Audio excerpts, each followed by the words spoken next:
আমার নাম শাহিন ইসলাম। আজকে আমি একটি কবিতা বলবো। কবিতাটির নাম হলো প্রশ্ন। লিখেছেন রবীন্দ্রনাথ ঠাকুর। মা গো আমায় ছুটি দিতে বলো, সকাল থেকে পড়েছি যে মেলা।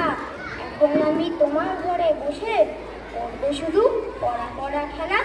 তুমি বলছো দুপুর এখন সবে, না হয় যেন সত্যি তাই। একদিনও কি দুপুর বেলা হলে বিকেল হলো মনে করতে নাই? আমি তো বেশ ভাবতে পারি মনে, সূর্য ডুবে গেছে মাঠের শেষে। বাঘগুড়ি চুবড়ি ভরে নিয়ে শাক তুলেছে পুকুর ধারে এসে। আধার হলো মাদার গাছের তলা, কালি হয়ে এলো দিঘির জল। হাটের থেকে সবাই এলো ফিরে, মাঠের থেকে এলো চাষির দল। মনে করো না উঠলো সাজের তারা, মনে করো না সন্ধে হলো যেন।